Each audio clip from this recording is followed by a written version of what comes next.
Do you know about the concept of arranged marriage? Yes. Yeah. So in our part of the world, arranged marriage is most popular.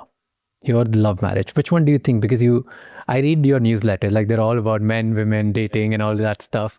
What do you think is better? I mean, the successes of arranged marriage seem pretty high. So if you're just looking for outcome, I mean, I don't know how happy everybody is. They seem pretty happy. I don't know. Indian weddings are fucking epic, dude. They last for like 5 weeks. Your guys' weddings last for months. See, happiness levels, they both, if you talk about both parts of the world, people are unhappy.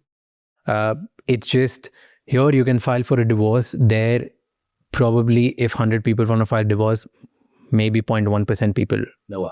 Because rest of the people, they have been told to compromise and be in a broken marriage because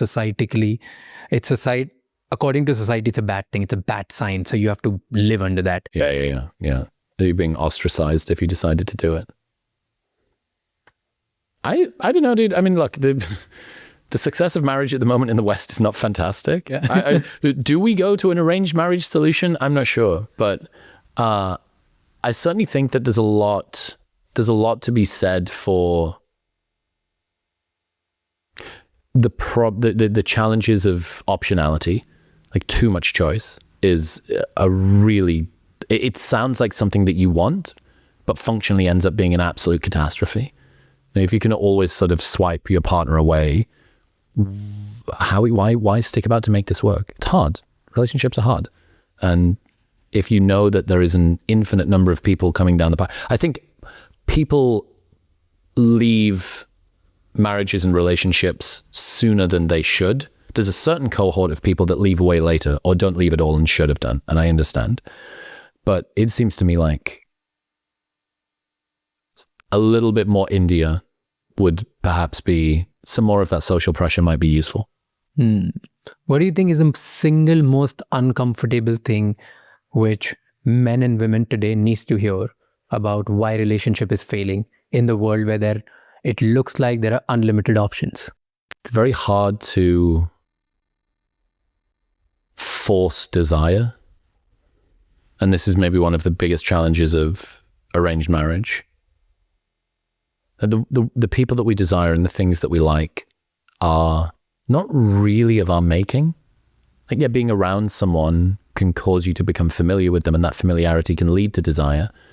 But you don't really get to choose who you love. And assuming that you want to be in love with the person that you're partnered with, you can't really force that. And that's both magical, because it means that it kind of comes out of nowhere and it feels like a blessing, and terrifying because it can be taken away from you or be taken away from your partner without them choosing and really without you doing anything. You can't engineer your way into love in the same way as you can engineer your way into a good body or something.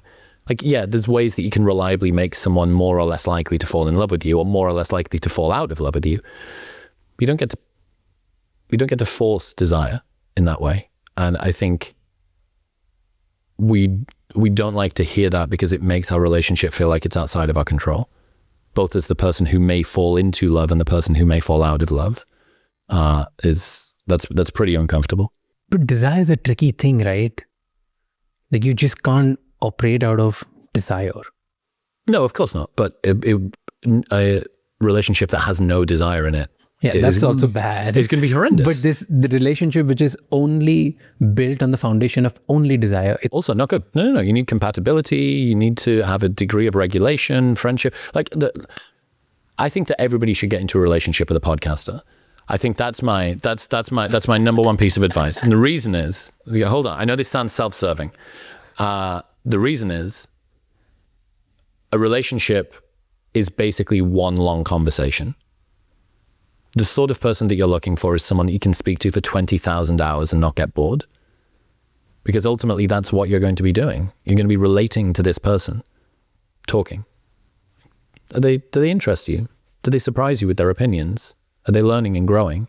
Do they make you become more of you? Can you sit in silence and not need to fill it? Can you speak without a filter? Like, these are really, really important things. I guess one other interesting insight around relationships. the success of most relationships is determined by the bad times, not the good ones. So you don't want to judge whether or not your partner is the right person based on how many peak moments you have. You should judge it based on how well you deal with the bad ones, because far more relationships end because a challenge occurs that you can't get through than because there are insufficient peak experience moments, right? It's the bad times, not the good times, that make or break a relationship. And people break up over arguments.